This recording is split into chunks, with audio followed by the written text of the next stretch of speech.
First this hour, England are through to the last four of the World Cup after a very hard-fought 30-24 victory over Fiji.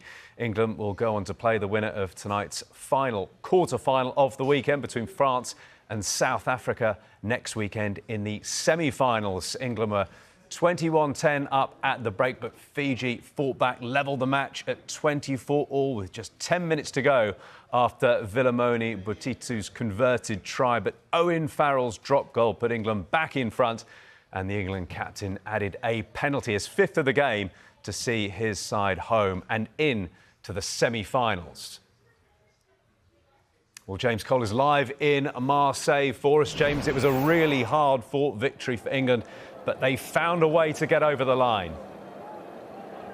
They did. A very nervy end. I can tell you there were a lot of nervous England fans in that stadium. England had led 24-10 at one stage, but a bit like Wales yesterday, they let it slip.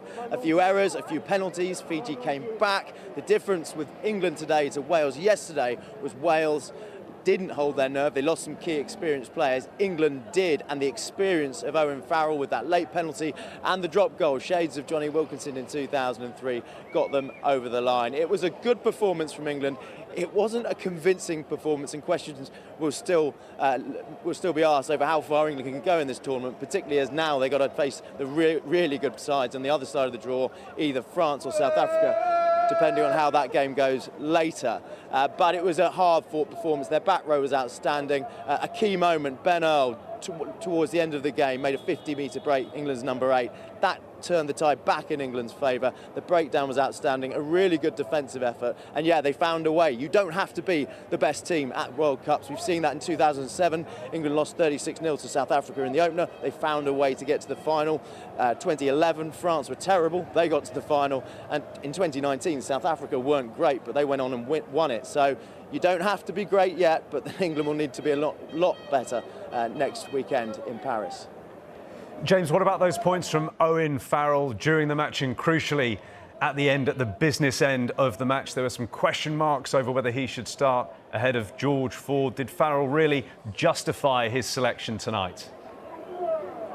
Yeah, I think he did. He was defensively outstanding as well. Really physical. His line speed, the speed at which he got up into the Fijian attack was outstanding. He led by example. I think, yes, I think he's put those questions to bed. The talk, a lot of controversy and debate around this, because the talk was, why would you pick George Ford? He does so well against Argentina, then revert back to the Farrell. Like the suggestion that Steve Borthwick still doesn't know his best team. But there is a suggestion of horses for courses as well. It depends on who you're playing.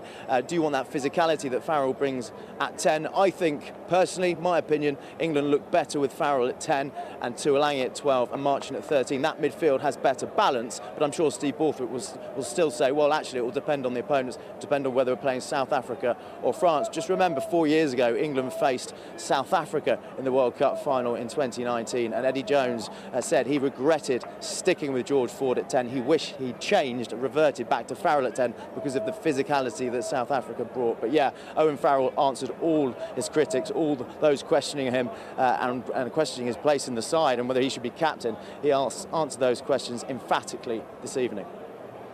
France or South Africa next for England? Is there little doubt that England will need to find a new level in the semi-finals if they're to make the final of the Rugby World Cup for the second tournament in a row? They will.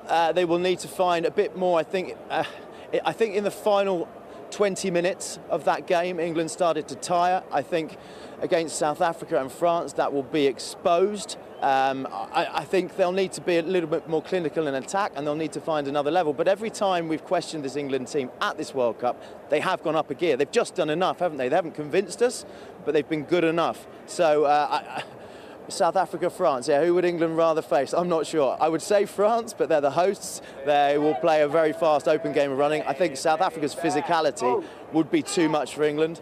But, you know, let's see. This World Cup continues to surprise, doesn't it? I can't believe Ireland are already going home. It seems so unfair because of this lopsided draw that Ireland have not made the World Cup semi-finals. The best team in the world, won 17 games in a row, and England have just scraped and scrapped their way into a World Cup semi-final. But that's the way it works. With the draw, with knockout rugby, that is how these competitions go. James, we will be back live with you later. Thanks very much indeed for now.